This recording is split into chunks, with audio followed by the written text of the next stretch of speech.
Hello dear students, इस video में हम समझेंगे Cournot model of oligopoly या Cournot duopoly model of oligopoly market structure.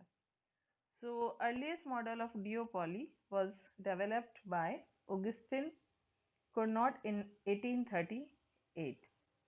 He illustrated his model with the example of two firms. चूंकि duopoly model है तो दो firms है मार्केट में, each owning a natural spring of mineral water which is produced at zero cost. They sell their output in a market with a straight line demand curve. Each firm acts on the assumption that its competitor will not change its output and decides its own output so as to maximize profit. दोनों firms का जो objective है अपने profits को maximise करना है. They choose quantities simultaneously and independently and industry output determines price through demand. अब हम इस मॉडल की जो assumptions है उनको पढ़ेंगे. There are two independent sellers as duopoly है तो यहाँ पे दो फर्म्स हैं. They are producing and selling homogeneous goods. जो goods हैं they are same homogeneous हैं, उनमें कोई differentiation नहीं है. They are perfect substitute to each other. The number of buyers is large. Each seller has a perfect knowledge of the market demand. दोनों जो sellers हैं उन्हें market demand के बारे में पूरी जानकारी है. चूंकि वो natural spring water mineral water में को प्रोड्यूस कर रहे हैं, सेल कर रहे हैं, तो जो कॉस्ट ऑफ प्रोडक्शन है that is assume to be zero. ये बहुत इंपॉर्टेंट है. And each firm has identical demand and cost. दोनों की जो डिमांड और कॉस्ट है वो आइडेंटिकल है. उसके अलावा each firm decides its amount of output independently and ignores the role of rival firm. हर फर्म अपना जब लेवल ऑफ आउटपुट डिसाइड करती है तो दूसरी फर्म कितना प्रोड्यूस कर रही है कितना नहीं प्रोड्यूस कर रही है उसके बारे में नहीं सोचती है. अपना लेवल ऑफ आउटपुट वो इंडिपेंडेंटली डिसाइड करती है. तो यहाँ पे जो सप्लाई कर ऑफ राइवल फर्म है that is considered as constant. हर फर्म ये मान के चलती है कि जो दूसरी फर्म है अपना लेवल ऑफ आउटपुट है उसमें कोई चेंज नहीं करेगी. दोनों फर्म्स का जो ऑब्जेक्टिव है that is to maximize profits. Entry of new firms is blocked. जो दोनों फर्म्स हैं वो प्रोडक्ट की जो प्राइस है उसको फिक्स नहीं करती हैं, but each accept the market price at which product can be sold. जो मार्केट प्राइस है उसी को एक्सेप्ट करके उसी पे वो अपना प्रोडक्ट मार्केट में बेच रही हैं. So these are the some important assumptions of this model. अब हम ये समझ लेते हैं कि कैसे इस मार्केट स्ट्रक्चर में मार्केट इक्विलिब्रियम एस्टैब्लिश होता है.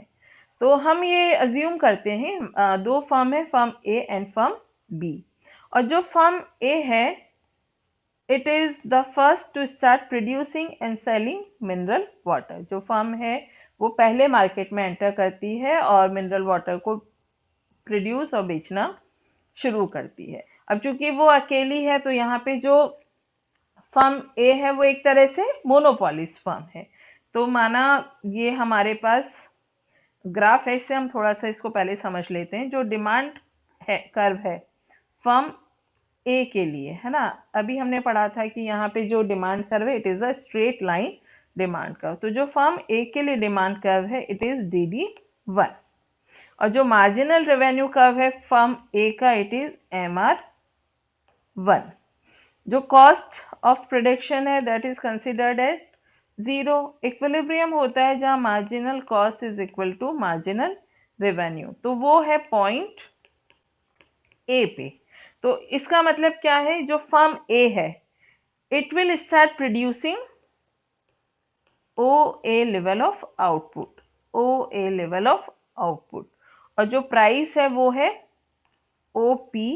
और यहाँ पे जो फर्म ए के प्रॉफिट्स हैं वो मैक्सिमम है OASP. फर्म ए के जो प्रॉफिट्स हैं वो हैं OASP है ना. कॉस्ट तो है नहीं तो जो रेवेन्यू है वही सारे उसके प्रॉफिट्स हो जाएंगे. ठीक है. तो जो फर्म ए है it is the first to start producing and selling mineral water it will produce quantity A at price P where profits are at a maximum. Because at this point MC minus MR is equal to 0, या हम इसको कह सकते हैं MC is equal to MR. Elasticity of market demand at this level of output is equal to unity, और जो total revenue है firms के वो मैक्सिमम है. चूंकि कॉस्ट 0 है तो जो मैक्सिमम रेवेन्यू है उसका मतलब क्या है, मैक्सिमम प्रॉफिट्स. तो जो फर्म ए के प्रॉफिट्स हैं वो है OASP और जो प्राइस है वो है OP. नाउ व्हाट हैपेंस, जो फर्म बी है that also enters into the market. अब फर्म बी क्या अज्यूम करके चलेगी कि जो फर्म ए है वो अपने आउटपुट में कोई चेंज नहीं करेगी, अपना लेवल ऑफ आउटपुट फिक्स करेगी. तो उसके लिए जो डिमांड कर्व बचेगा दैट इज SD1. जो फर्म बी है उसके लिए अब जो डिमांड कर्व है इट इज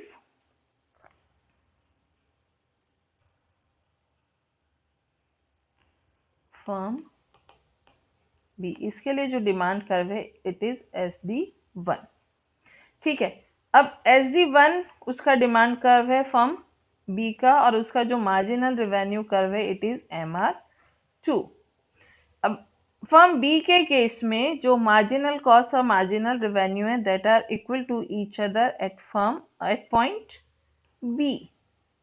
इसका मतलब क्या है, जो SD1 उसका डिमांड कर्व है और अनसप्लाइड पोर्शन ऑफ टोटल जो मार्केट डिमांड है वो क्या है, AD1.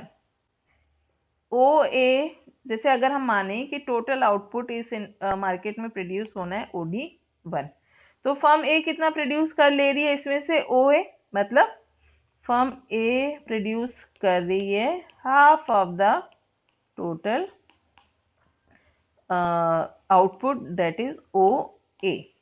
तो फर्म बी के लिए जो बचता है वो बचता है AD1. फर्म बी के लिए इक्विलिब्रियम कहाँ है, पॉइंट बी पे, और बी क्या है, हाफ ऑफ AD1 है ना. तो फर्म बी कितना प्रोड्यूस कर रही है, half of the total output minus output produced by firm A. तो वो हो जाएगा half of the OD1 minus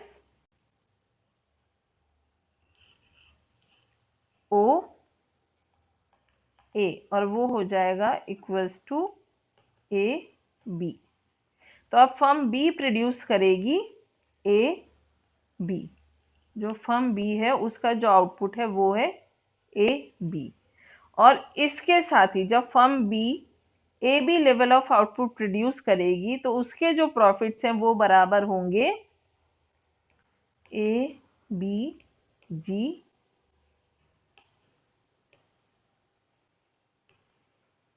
T.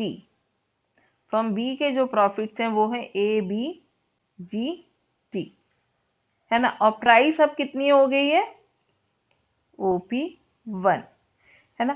तो फर्म बी के प्रॉफिट्स हैं ABGT, और फर्म बी के मार्केट में आने से क्या हो गया, प्राइस हो गई OP1, और फर्म ए के जो प्रॉफिट्स हैं वो कितने हो गए गिर के, OTP1. तो firm A has to consider the situation. Firm A has to appraise his situation, क्योंकि उसके जो प्रॉफिट्स हैं वो पहले से कम हो गए हैं है ना. ये मैंने आपको बताया है कि जो फर्म बी है that will produce half of the quantity AD1 because under the could not assumption of fixed output of the rival, and at this level AB of output and price P1 its revenue or profit is at maximum. B produces half of the market which has not been supplied by A, और numerical terms में हम इसको लिखें तो B का जो output है that is 1/4. 1/4 is half of the total output, उसको हम लिख सकते हैं half of the total output को हम लिख लेते हैं 1, और हाफ ये क्या है 1 माइनस हाफ क्या है जो फर्म ए प्रोड्यूस कर रही थी, तो ये हो जाएगा 1/4. तो जो फर्म बी है वो प्रोड्यूस करेगी 1/4. 4।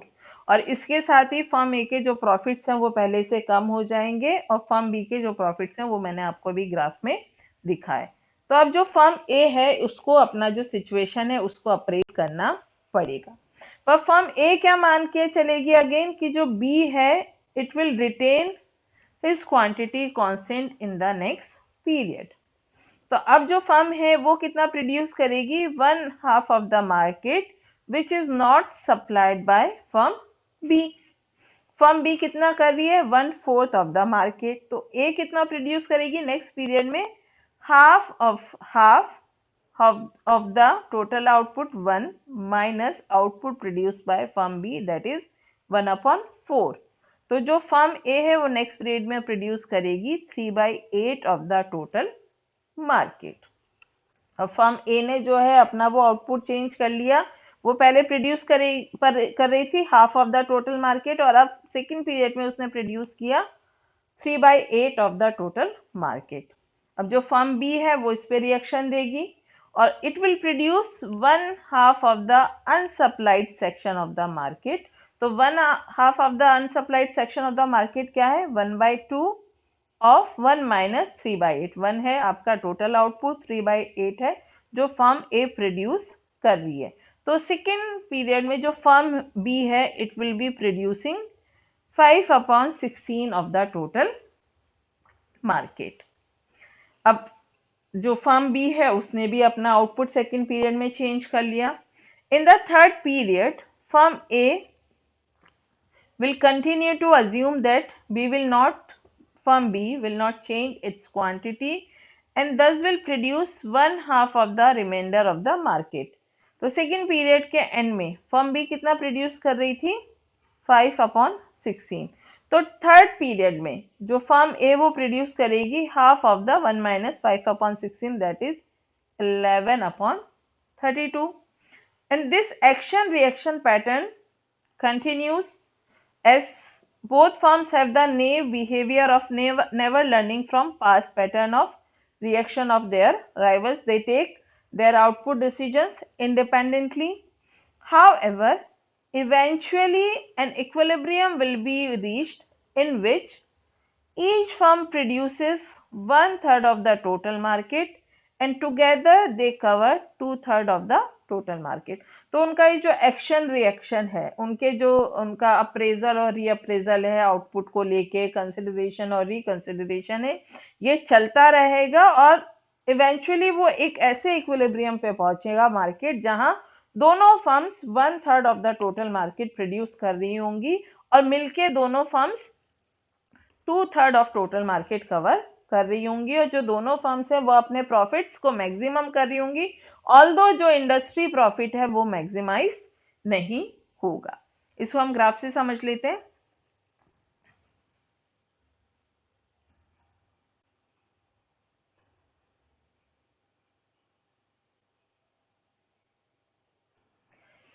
एक्शन और रिएक्शन दोनों फर्म्स जो हैं वो अकॉर्डिंगली अपने आउटपुट में चेंज करती रहेंगी और एक सिचुएशन ऐसा आएगा जब फर्म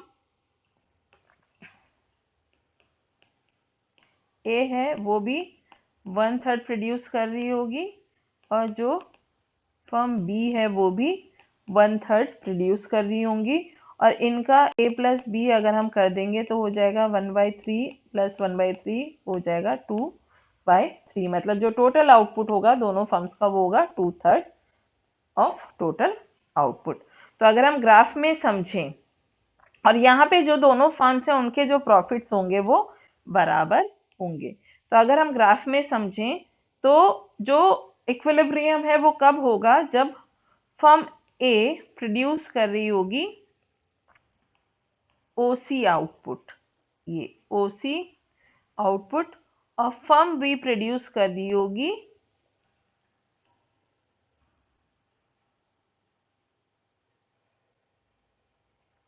ये सी एफ। फर्म बी का जो आउटपुट होगा वो बराबर होगा सी एफ के। जो प्राइस होगी वो होगी OP2 और इस प्राइस पे जो फर्म ए है उसके टोटल प्रॉफिट्स होंगे OCLP2। OCLP2 और जो फर्म बी है उसके प्रॉफिट्स होंगे CFRL। CFRL। तो दोनों जो फर्म्स हैं वो 1/3 ऑफ टोटल आउटपुट प्रोड्यूस कर रही होंगी। दोनों जो फर्म्स हैं उनके प्रॉफिट्स बराबर होंगे, पर इस केस में क्या होगा, दोनों मिलके 2/3 ऑफ टोटल आउटपुट प्रोड्यूस कर रही होंगी, पर ये जो एक 1/3 आउटपुट है दैट इज FD1, ये पोर्शन ऐसा होगा मार्केट का जिसको दोनों फर्म्स सप्लाई नहीं कर रही होंगी। इसका मतलब क्या है, जो फर्म्स हैं उनके इंडिविजुअल प्रॉफिट्स तो मैक्सिमम होंगे, पर इंडस्ट्री अपना जो टोटल प्रॉफिट है, मैक्सिमम प्रॉफिट है, उसको अचीव नहीं कर पाएगी। तो अगर मैं आपको इसको थोड़ा सा समराइज करूँ इस मॉडल को, तो इसको कुछ स्टेजेस में हम समझ लेते हैं।